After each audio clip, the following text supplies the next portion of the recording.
아멘. 여러분, 올해 우리 교회 표 같이 한번 읽어보실까요? 1월의 마지막 주일인데 한번 같이 한번 더 읽겠습니다. 시작. 예배에서 하나님을 경험하라. 올해 우리 교회 표입니다. 표인데 오늘 이제 경험하라고 하는 말의 뜻에 대해서 어떤 의미로 담고 또 어떻게 경험할 것인지 한번 말씀을 나누고자 하는데요. 경험이라고 하는 말이 쉬운 말이기도 합니다만 예배에서 경험한다 무슨 뜻일까 의미를 한번 함께 생각을 해 보고자 합니다. 올해 이제 우리 교회 표에서 경험한다라고 하는 말을 사용한 것은 이제 하나님을 인격적으로 만난다, 그리고 또 하나님과 만나서 교제한다 라고 하는 뜻으로 경험하다라고 하는 말을 사용했습니다. 그러니까 우리가 이제 예배라고 하는 이 시간을 보낼 때에 이 예배가 어떤 의식적으로 약간 정신의 의식 말고 우리가 의식적으로 행하는 어떤 것으로 지나가는 시간이 될 것이 아니라, 그러니까 무슨 순서 따라 내가 했으니까 해치웠으니까 되었구나가 아니라 이 예배의 시간은 그 과정을 통해서 하나님을 만나야 되고 하나님과 교제하는 시간이 되어야 한다는 그런 의미입니다. 자, 그런데 이제 그렇게 하는 것 또한 쉽지 않습니다. 여러분, 제가 여러분 아무개 장로님 또 집사님 권사님 만나서 교제하는 것은 내 눈앞에 그분이 계시니까 만나고 교제하는 것이 어렵지 않은데, 하나님은 영이시기 때문에 우리 눈에 보이질 않습니다. 여러분 예배 앉아 계시지만 여러분들에게 보이는 사람은 설교자가 보이죠. 여기서 어떻게 우리가 영이신 하나님, 보이지 않는 하나님을 만나고 교제하는가, 그것이 좀 어려울 수도 있습니다. 그래서 우리는 이 부분을 잘 이해하고 또 하나님을 경험하기 위해서는 계시된 하나님의 말씀을 통해서, 하나님은 지금 여러분 성도 각자에게 나타나셔서 말씀해 주시면 더 이해가 쉬울 것 같은데, 하나님은 그 방법을 사용하지 않으시고 선지자들을 통해서 계시해 주신 말씀으로 전 세계 인류들에게 전해 주시거든요. 그래서 우리는 기록된 계시된 성경 말씀을 통해서 하나님께서 예배자에게 원하시는 것이 무엇인지를 들어야 하고, 그것을 알 때에 그 방식대로 그런 마음으로 하나님께 예배하는 것이 하나님을 만나고 하나님과 교제하는 겁니다. 또 그런 성경의 내용들을 담아서 잘 이렇게 짜놓은 것이 예배의 순서이기도 합니다.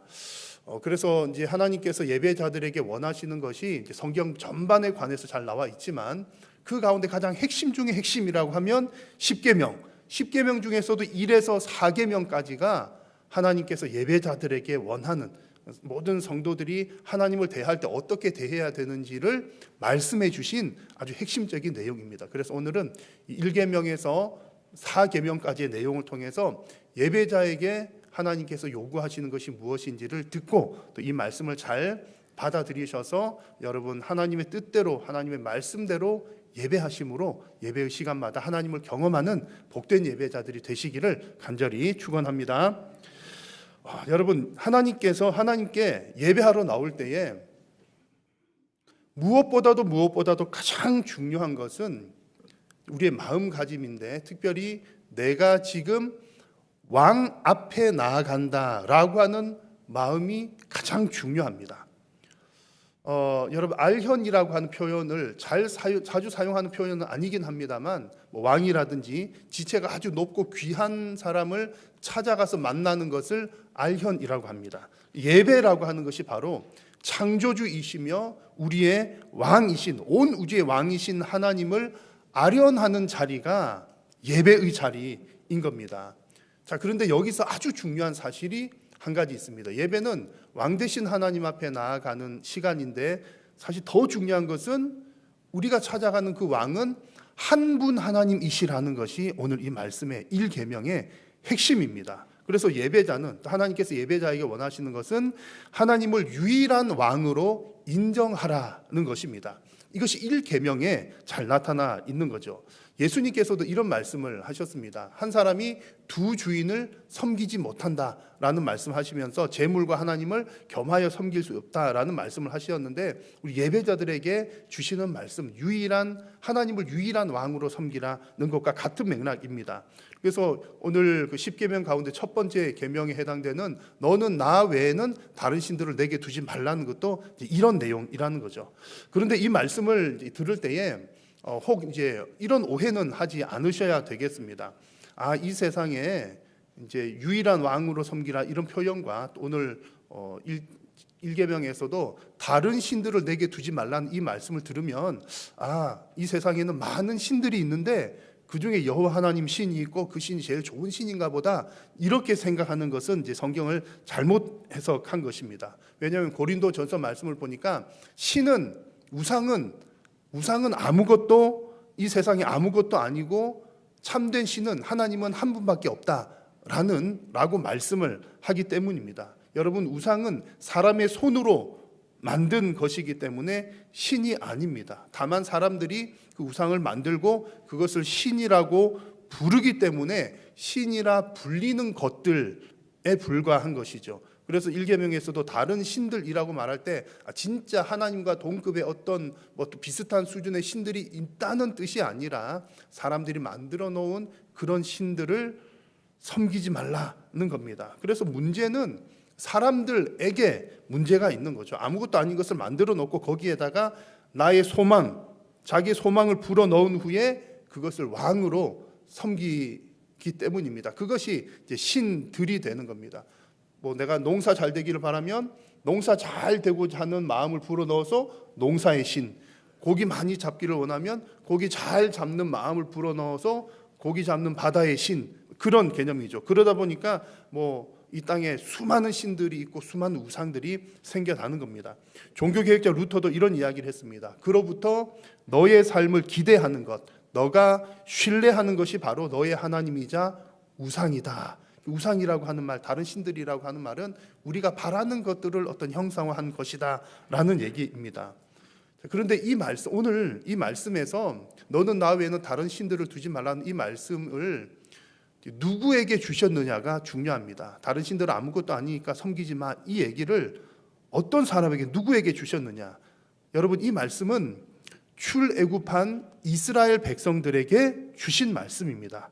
이 무슨 얘기냐면 지금 오늘날 우리에게로 얘기를 해보자면 지금 너는 나 외에는 다른 신들을 내게 두지 말라, 이 계명은 지금 방학 사거리를 지나가는 예배하지 않는 그 암흑의 사람들에게 주시는 말씀이 아니라 지금 하나님 앞에 나와서 예배하고 있는 여러분들에게 주신 말씀이라는 얘기입니다.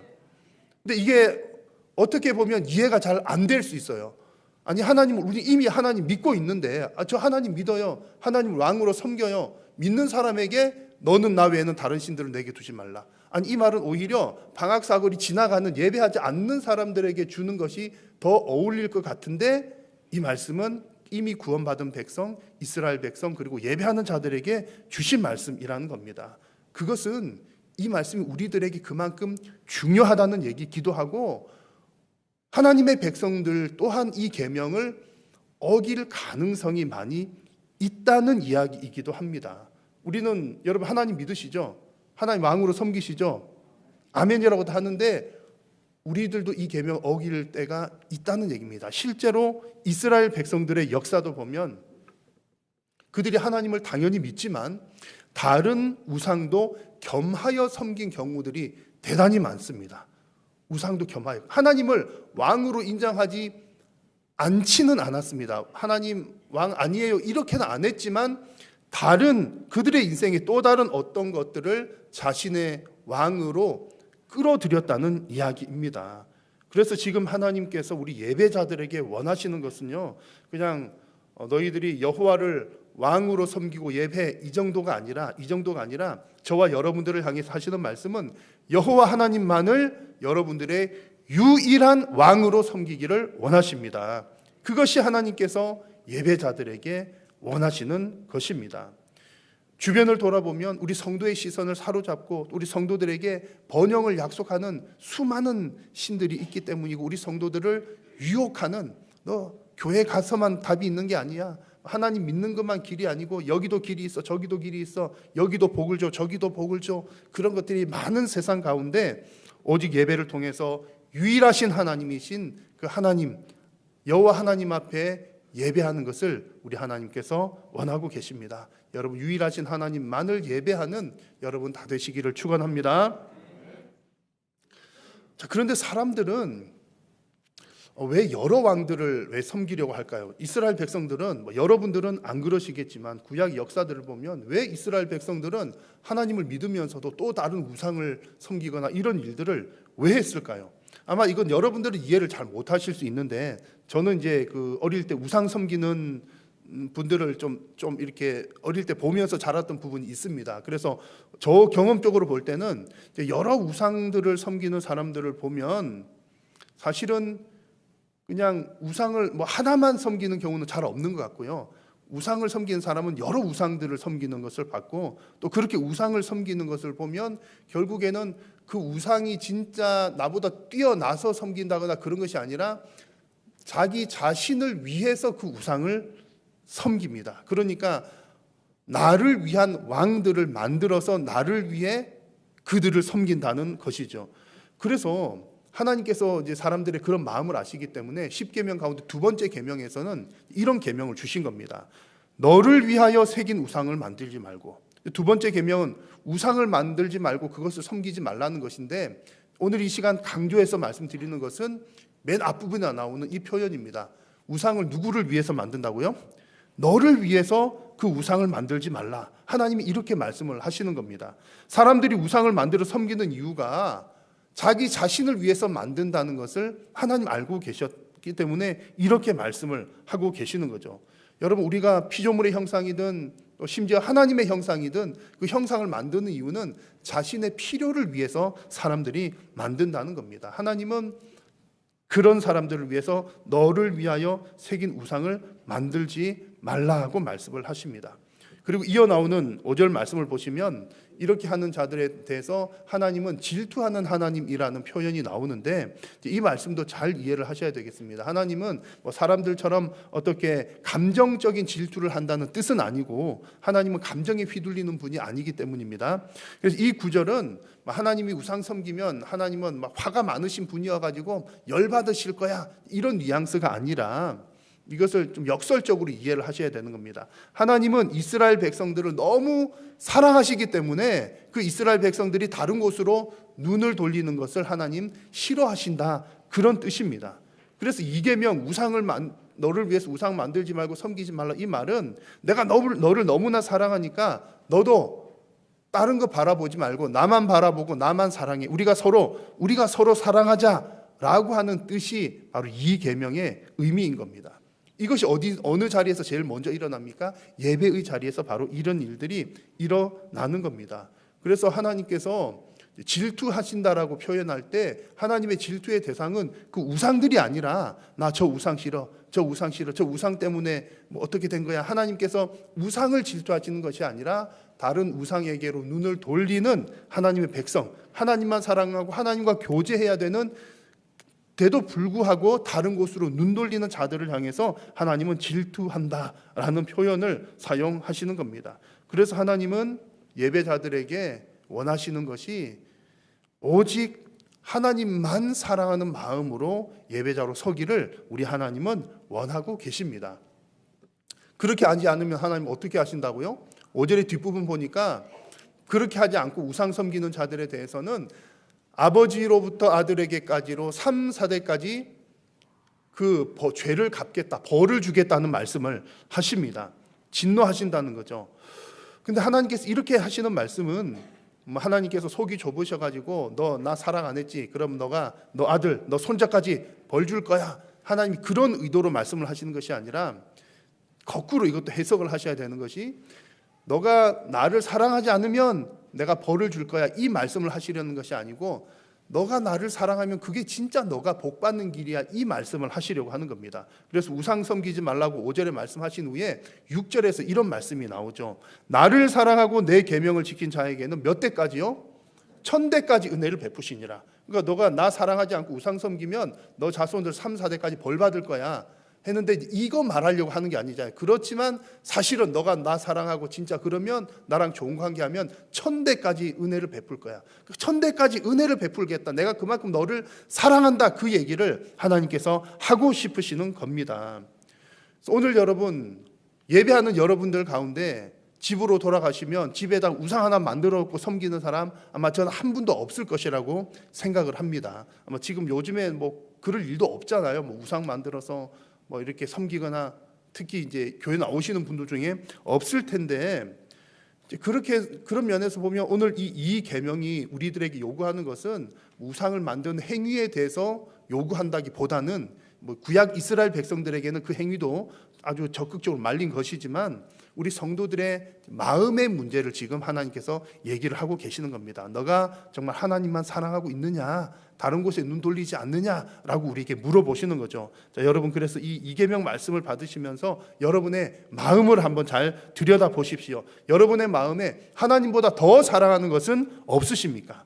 그리고 예배하는 이 시간이 여러분을 위해서 예배하는 시간인지, 또 하나님 앞에 정말 하나님을 사랑하는 마음으로 예배하는 시간인지 여러분의 마음을 한번 잘 돌아보시기를 바랍니다. 하나님께서 우리들에게 원하시는 것은 하나님만 바라보고 하나님을 사랑하는 마음으로 서기를 우리 하나님은 원하고 계십니다.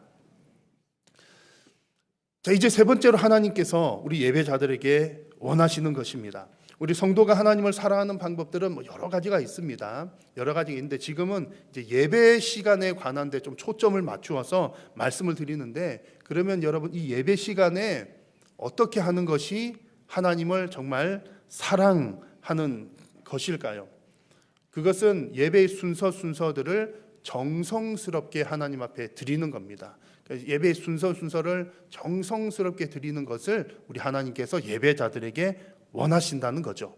우리 세 번째 계명을 보면 그 의미들을 찾아볼 수가 있습니다. 여러분 잘 아시는 대로 3계명은 여호와의 이름을 망령되게 부르지 말라는 계명입니다. 여호와의 이름을 망령되게 부르지 말라는 말은, 망령되게 부른다 이 말은 함부로 부른다, 그리고 쓸데없이 부른다, 헛되이 부른다, 이런 등등의 뜻입니다. 하나님의 이름을 막 그냥 장난스럽게 부르는 것, 뭐 등등 생각 없이 부르는 것, 이런 것들을 다 포함하는 말입니다.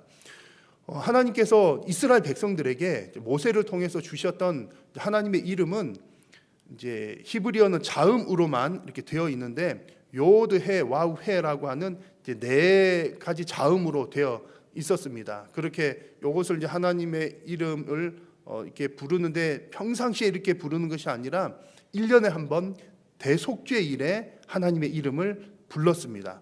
평상시에는 그저 그냥 나의 주라고 하는 뜻으로 아도나이 이렇게 불렀는데, 그만큼 이제 하나님의 이름을 함부로 부르지 않기 위해서 조심했더라는 것이죠. 그래서 우리 성도들 역시 하나님의 이름을 지금 우리가 여호와라고, 하나님을 여호와 하나님 이렇게 부르잖아요. 그 여호와라고 하는 하나님의 이름을 함부로 부르지 않기 위해서 참으로 조심해야 할 것입니다. 이렇게 망령되게 부르지 않는다는 말을 이제 거꾸로 말을 하면 정성스럽게 부른다는 것이고 거룩하게 부른다는 것인데요. 이것에 이제 꽃이 피는 것은 성도의 삶을 통해서 이렇게 꽃이 피게 될 겁니다. 우리가 하나님의 이름을 거룩하게 부른다는 것은 입술로 부르는 것도 있지만 결국은 이제 삶을 통해서 하나님의 이름을 거룩하게 올려드리는 것을 말하기 때문이죠. 그런데 우리가 그런 삶을 살기 위해서도 가장 중요한 첫 번째는 예배 시간에 하나님의 이름을 거룩하게 정성스럽게 부르는 것이 필요합니다. 그래서 예배로부터 우리 성도들의 삶이 다 이렇게 퍼져 나가는 것이죠. 그러면 여러분, 우리가 구체적으로 예배 시간에 하나님의 이름을 거룩하게 또 정성스럽게 부르는 방법은 무엇이 있겠습니까? 예배 순서 하나하나들의 의미를 잘 알고 그 의미들을 생각하면서 정성스럽게 예배를 진행하는 것이 예배를 통해서 하나님의 이름을 거룩하게 만드는 겁니다. 여러분 요즘에, 아니 이미 오래전부터 열린 예배라고 하는 그런 표현들을 좀 자주 사용했고, 열린 예배가 뭐 유행처럼 퍼지기도 했었습니다. 그런데 그 외에도 뭐 다양한 형태의 예배들이 있죠. 그런데 아주 엄밀하게 따지면 예배는 열린 것이 아니라 닫힌 것입니다. 여러분 이 말씀을 잘 이해를 하시면 좋겠습니다.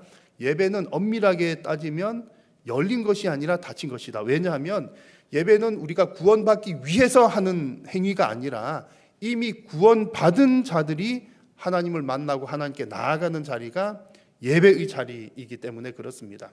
그래서 예배는 동네 사람들 다 오시오, 오면 구원받습니다 라고 하는 것이 아니라 구원받은 자들이 모여서 예배하는 곳이라는 거죠. 물론 여러분 이제 표현은 그러긴 하지만 열린 예배의 형태가 교회의 모임 가운데 반드시 있어야 합니다.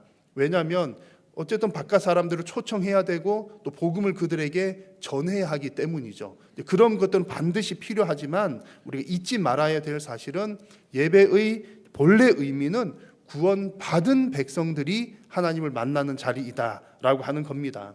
그래서 이런 기본적인 이해를 가지고 우리 교회에서 지금 오늘 주일에 보내는 공예배, 예배의 순서들을 보면 우리가 이렇게 해야 하나님께 정성스럽게 하는 것이로구나 하고 여러분 어느 정도 이해를 쉽게 하실 수가 있을 겁니다.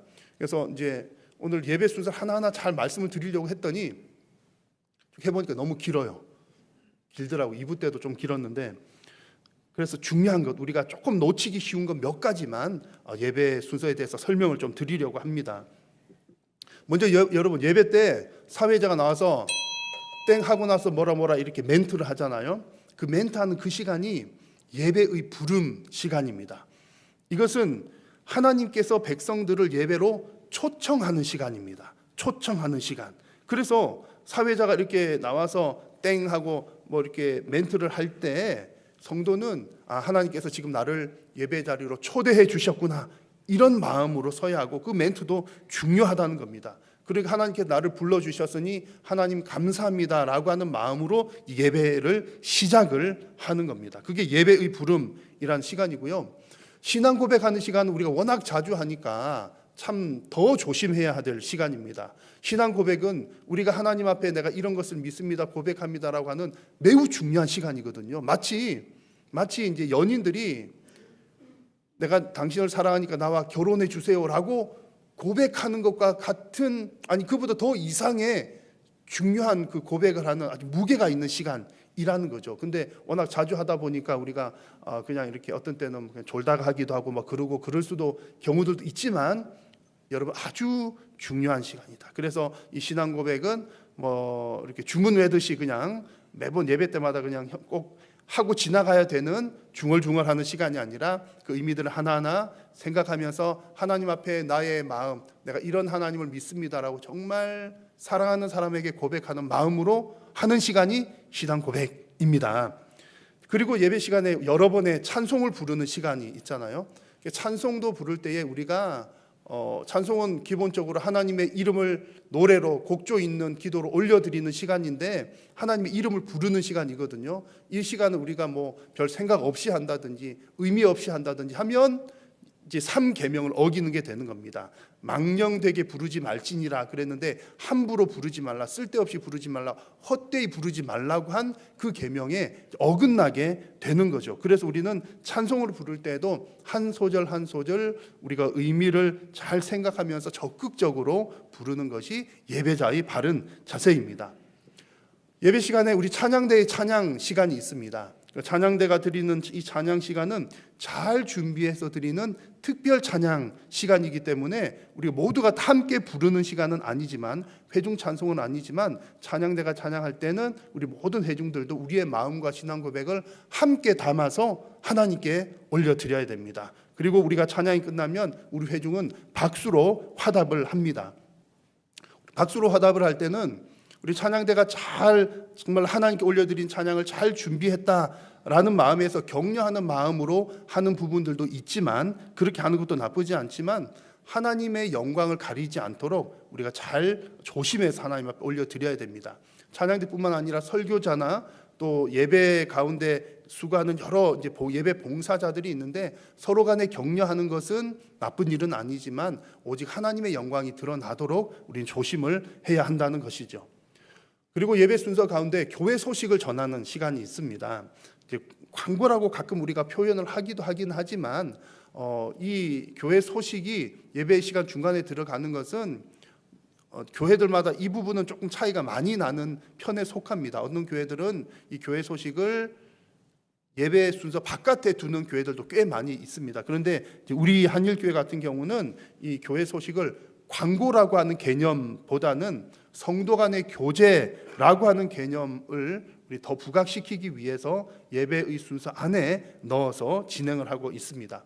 예배의 마지막 부분에 해당되는 강복 선언은 생각보다 많은 분들이 그 의미를 잘 모르는 경우가 있습니다. 이 강복 선언은 다른 말로는 축도라고 하기도 하는데, 축도라고 하니까 축복 기도와 이렇게 좀 헷갈려 하시는 분들이 많습니다.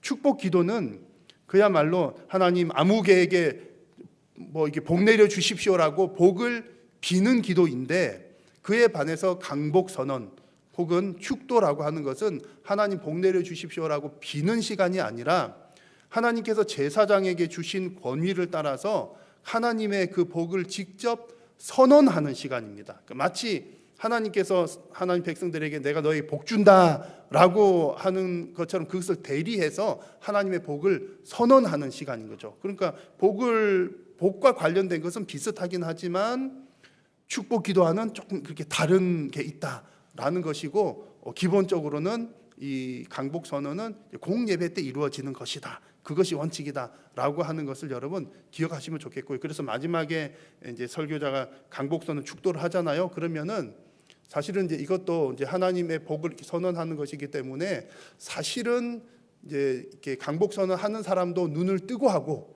이제 복을 받는 사람도 눈을 뜨고 서로 하나님 복을 이렇게 선언하고 받는 거가 본래인데, 우리 오랫동안 서로 눈 감고 이렇게 하다 보니까는 저도 눈 뜨고 하기도 좀 민망스럽기도 하고 여튼 그렇습니다. 하지만 그건 그렇지만 마지막 시간에 이렇게 선언되면 받는 사람들은 아멘으로 크게 화답을 하시는 것이 바람직하고 좋습니다. 여러분 다 그렇게 하시지만 이제 특히 이제 마지막 여러분 예배 마치고 하실 때 하나님의 복이 직접 선언되는 시간이기 때문에 하여튼 사실 중요해요. 중요한 시간이고, 여러분들 어쨌든 아멘으로 크게 화답하시면 좋겠습니다.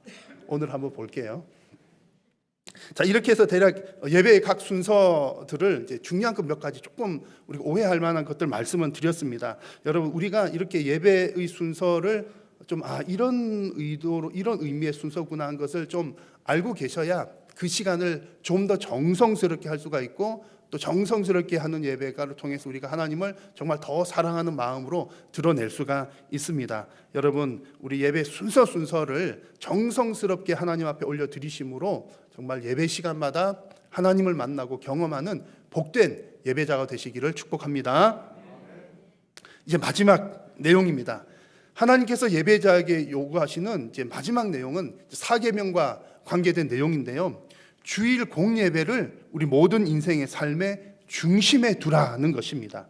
예배 중심, 주일 중심, 예배 중심입니다.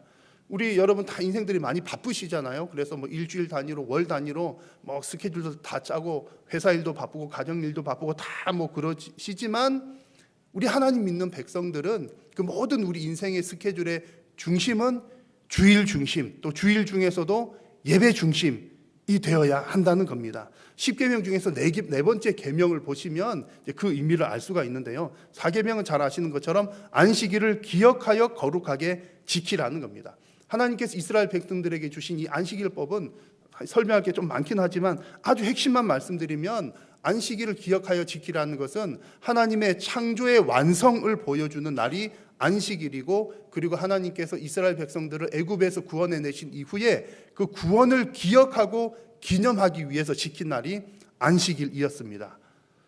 하나님의 창조의 완성, 구원을 기억하는 것, 그리고 이것이 신약 시대에 와서는 예수님께서 십자가 지시고 죽으신 이후에 3일 만에 부활하신 날, 이 날이 지금의 주일인데 이 주일은 예수 그리스도의 구원의 완성과 또 장차 완성하게 될 예수 그리스도의 재창조를 기억하고 기념하기 위해서 모이는 날이 주일입니다. 그날에 모여서 예배를 하나님 앞에 했던 거죠. 그래서 핵심적인 표현은 완성이라고 하는 표현과 기억하다라고 하는 겁니다. 창조의 완성, 구원의 완성, 그리고 그것을 기억하고 기념하는 것. 우리는 그래서 매 주일마다 지금 주일 드리는 예배는 이날에 모여서 예수님의 부활도 기억하고 기념하고, 또 하나님 예수님께서 이루신 그 구원의 완성도 기억하고 기념하는 완성의 날이 주일인 거죠. 그러니까 여러분 그 어느 날보다 가장 중요한 날이 바로 이 완성의 날이고, 이 완성의 날은 장차 완성될 재창조 천상의 예배, 예배를 지금 미리 땡겨서 우리가 이 땅에서 드리는 시간이 예배의 시간인 겁니다. 가장 중요한 시간이죠. 그러므로 우리 인생의 여러 가지 스케줄을 짤 때 가장 중심은 예배 먼저가 되어야 하는 것입니다. 그래서 여러분, 이 예배는 이제 옛날에 이제 우리 그 신앙의 전통에서는 주일 예배는 본 교회에서 철저하게 했잖아요. 주일 예배는 본 교회에서, 그러니까 내가 소속된 내 공동체, 그리고 내가 영적 공급을 받는 이곳 공동체에 드리는 것이 원칙이지만 현대인들의 삶이 너무나 행동 반경이 너무 커졌습니다. 너무 커져서 뭐 여러 가지 이유들로 출타나 뭐나 할 일들이 너무나 많기 때문에 더 아주 그 기본적인 의미들을 생각을 해 보자면 주일 예배는 본교회 하는 것이 가장 첫 번째이기는 하지만 꼭 필요한 출타가 있을 경우에는 어느 곳에 가서 예배하든지 그 예배의 시간을 먼저 계획하라는 것을 우리가 이제 주일 성수, 주일을 지키는 것의 기준으로 삼는 것이 지금은 합당한 시대입니다. 그래서 아마 지난 주일은 설날이었잖아요. 여러분들 막 고향으로 저기를 많이 가셨을 텐데 아마 제가 믿기로는 고향에 다 내려가신 분들도 고향 교회에서 예배할 것을 가장 먼저 계획하신 줄로 저는 확신을 합니다. 아멘을 안 하시는 분 모르겠습니다. 그래서 우리도 어디 뭐 출타한다든지 어디 갈 때에 이미 그렇게 하시는 분들이 많아요. 어디를 꼭 가야 된다 그러면 주일 예배를 어디서 드려야 되나, 그것도 여의치 않거나 그럴 때 정말 코로나가 우리에게 준 좋은 선물 중에 하나는 온라인 예배 있잖아요. 정말 저도 그때 코로나 한번 걸려서 이제 가정에서 예배하는데 제가 이게 온라인 예배가 좋다는 표현 좀 그러지만 현장에 있는 듯한 느낌, 아주 어떻게 보면 더 현장감 있게 화면도 이렇게 깨끗하게 나오니까 성도님 4층에 앉은 분들 얼굴도 다 보이고 이렇게 카메라 돌릴 때 그런 거 하면서 아주 현장감 있게 정말 기술이 좋구나, 그런 것들을 아주 제가 많이 느꼈습니다. 여튼 중요한 것은 우리가 어느 곳에 있든지 또 어떤 형편에 있든지 하나님께 예배하는 것을 최우선으로 스케줄하라. 그것이 하나님께서 예배자에게 원하시는 것입니다. 그래서 오늘 이렇게 우리는 10계명의 4가지 계명을 통해서 하나님께서 예배자에게 원하시는 것들을 함께 나누었습니다. 여러분, 하나님의 마음을 잘 이해하셔서 여러분들이 드리는 모든 예배가 정말 하나님을 경험하고 만나고 하나님과 깊이 교제하는 복된 예배가 되시기를 간절히 소망합니다. 기도하겠습니다. 살아계신 하나님, 감사합니다. 오늘도 우리를 예배자로 부르시고 또 하나님께서 예배자에게 원하시는 것이 무엇인지 말씀하여 주시니 감사합니다. 사랑하는 모든 성도님들, 예배 시간마다 하나님을 만나고 경험하는 복된 예배자들 되게 하여 주옵소서. 예수님의 이름으로 기도드립니다.